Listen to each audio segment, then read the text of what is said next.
This video could save you thousands of dollars. If you're thinking about selling your home this year, keep watching to learn what not to repair in your home before you list it for sale. One of the top questions I get from homeowners when I'm helping them sell their home is, what repairs or upgrades should I make before listing the home for sale? And in this video, I'm going to give you some practical insights to help you maximize profits, squeezing every drop of equity out of the sale of your home and minimizing unnecessary expenses. But I do have to warn you, one of these tips is a little bit controversial. So what should you repair or skip repairing before you sell?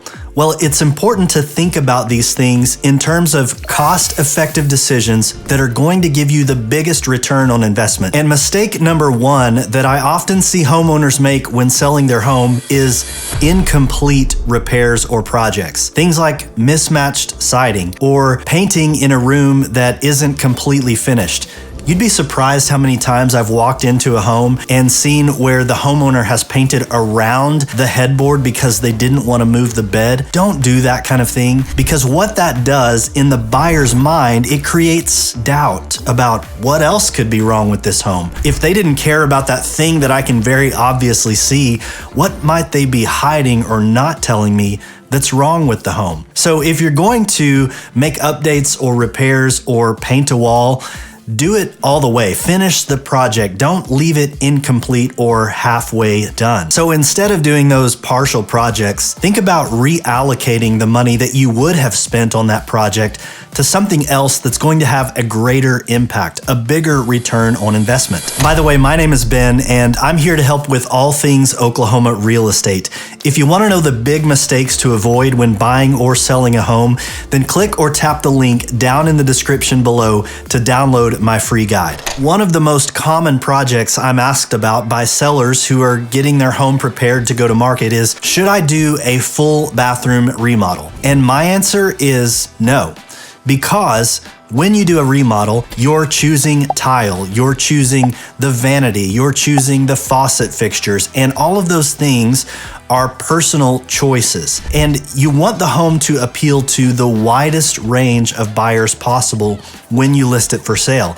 And so instead of spending all of that money on those finishes and fixtures, think about instead presenting it as clean and tidy and fresh as you possibly can in its current condition, and instead saving that money that you would have spent, or consider reducing the price of the home slightly, because we know that things that are priced lower sell faster. So you could reduce the price of the home slightly, or you could offer to pay some or all of the buyer's closing costs as an incentive to help get the deal closed, to get the home sold, and then the buyer can make those personal choices about how they want to remodel or upgrade the bathroom. So focus instead on cleanliness and a neutral presentation rather than spending a bunch of money on new counters and faucets and tile. Because the reality is that buyers prefer the flexibility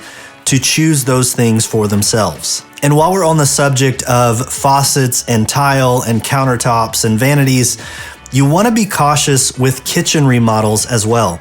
Kitchen remodels rarely have a one-to-one or greater return on investment, because again, the choices that are made are personal to you and your style preferences, and they may not appeal to the buyer who ends up in your home. So rather than spending that money up front, you want to think about reallocating those funds or potentially offering the home at a lower price so that buyers can make those decisions for themselves when they move into the home. And similar to my advice for the bathroom, and I'm going to give this for every room in the home, you want to present a clean, functional space that gives buyers the option to imagine what they might do with it, because the first sale that happens is in the buyer's mind. And so you want them to be able to imagine how they will use the space, how they will upgrade the room, what changes they might make. Now, there are some minor updates you can do in a kitchen that will help. Things like freshening up the paint, cleaning the backsplash, tidying up the spice drawer, or getting rid of the junk drawer. Those sorts of things will help to present the home in its best light while in its current condition. And speaking of current condition, my next tip is a little bit controversial, and that is to leave unfinished spaces open. Let the buyer decide what they want to do with that bonus room or with that attic space that could be finished out, or if you have a basement with that area.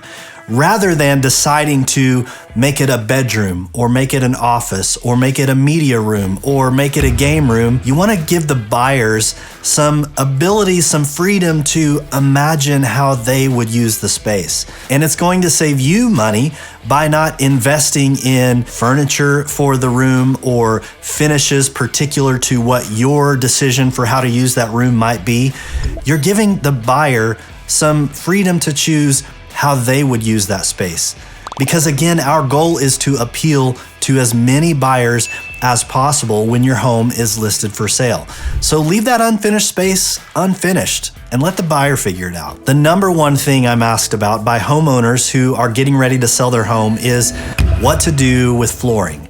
Should I replace the carpet? Should I install tile? Should I put in hardwoods or luxury vinyl tile? What should I do with the flooring? And my answer is, if the flooring is in rough shape, go ahead and replace it. If you've got carpet that's torn up, go ahead and put down new carpet. And while you're at it, when you have the installers put the new carpet in, have them put some protective plastic over that new carpet to make kind of a walking path for buyers to walk on when they're going through those rooms where the new carpet is. That's going to keep buyers contained to that area, and it's going to protect the investment you've made in that new carpet. But you don't want to spend money on things like expensive or exotic hardwoods or just revamping the floors for the sake of putting in new floors. If the floors are in good shape and they're clean, leave them alone, and instead of spending that money on the front end, save that money. Consider potentially reducing the price of the home slightly so that the buyers can make that decision for themselves when they move into the home. Another question that often comes up from sellers is, what should I do about the doors in my home? Do I need to replace doors? And the answer is, for the most part, no, you don't need to. Now, it is a good idea to freshen up the door. If the door is painted, consider putting a fresh coat of paint on the door, because doors can get fingerprints and smudges and they can start to look a little grimy over time. So a fresh coat of paint. Now, if it's raw wood or a hardwood door, don't paint that, just clean it off. But freshening up the door so that it looks clean and inviting, that can definitely go a long way. And one of the things you could consider doing on interior doors is updating the knobs depending on the style and age. Now, if you've got a historic home that has, the glass knobs that are particular to that area, you don't need to rip those out. But if your home was built in the 90s and you've still got those builder grade knobs on there, you could update those to something that's more current, that is not going to be a huge investment in terms of what you spend on those doorknobs, but it's going to make a great first impression on a buyer because it's going to look fresh, it's going to look updated. But again, you don't want to make it ornate or very specific to your preferences. Just something that's current but fairly generic. And speaking of doors, another thing that can help is to put some graphite in the locks of the exterior doors so that those deadbolts and those knob locks are moving smoothly, because you don't want a realtor stuck at the front door trying to get the deadbolt to turn while the buyers are standing there waiting on them to get inside the home. And my next tip has to do with landscaping. You want to present your home in its best light from the moment the buyers pull up. So you want to keep the lawn mowed and edged around the curb. You want to keep flower beds tidy. You want them to have mulch in them. You want entryways to be clean, and think about clearing away cobwebs in the corners and making sure there aren't smudges on the window. Sometimes it takes a little while for the realtor to get this lockbox to open. And while I'm standing there messing with this thing and trying to get the app to work, the buyers are looking around that front entryway area to your home and noticing things like the missing welcome mat and the leaves that have accumulated in the corner next to the front door. So you really want to tidy up that area of the home. But you don't need to go and spend thousands of dollars on exotic landscaping or planting new trees in the yard. Just make it clean and tidy and fresh and inviting. A little pop of color with some inexpensive flowers in the flower beds is always a good idea. Even if it's not the best time of year for planting flowers, they'll usually last for a few weeks, and at least for the listing photos, it can help the home feel vibrant and fresh and inviting for potential buyers. One of the things we have to deal with here in Oklahoma is roof replacements. We get a lot of severe weather, including hailstorms, that can do a lot of damage to roofs. But you don't necessarily need to replace the roof before you list the home for sale, even if it's several years old. My recommendation is to have the roof checked out by 3 different roofing companies, and most of them will give you a free or very inexpensive estimate of the roof's condition and your insurance adjuster as well before you list the home for sale. And a lot of times what we find is that a roof can be 9 or 10 years old, or maybe even more than that, but it doesn't necessarily need to be replaced. It's still structurally sound, it's still keeping the home dry, it's still doing its job. And by getting it checked out before you list the home for sale, you're giving buyers confidence, because you can say, hey, we had it checked out by 3 roofing companies and our insurance adjuster, and they all said the roof was good to go, it doesn't need to be replaced. That can give buyers a lot of peace of mind and confidence as they're considering making an offer on your home. And when you have the roof checked out by those roofers, they may make some small recommendations about things like flashing that needs to be repaired or replaced. And addressing those minor issues up front can help you out a ton when you get into the inspections negotiation period of the contract with the buyer. Now, here are some things you can do that do have a high return on investment before you list your home for sale. And number 1 is painting interior rooms. Now, as I mentioned in the beginning of this video, you don't want to do it halfway. Don't paint around furniture or just do part of a wall. You'd be surprised how many times I see people paint as high as they can reach and then they don't finish all the way up to the ceiling. Like, don't do that sort of thing. But painting rooms or painting the entire interior of your home can freshen it up. It can make it feel lively and vibrant. And you want to opt for light, neutral colors. Don't go with bold, dark reds and that sort of thing, because you want the home to appeal to a wide range of buyers. So a light color is the best option. It helps the home to feel fresh.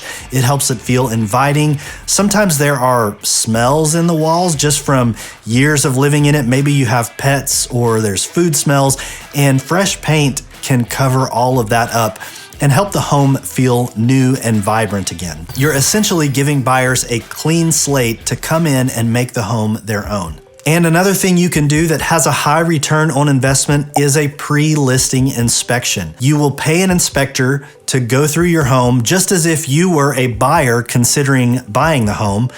And that will reveal all sorts of things about the home that you may want to proactively fix before you list the home for sale. And once you have this inspection report, you're going to share that with potential buyers.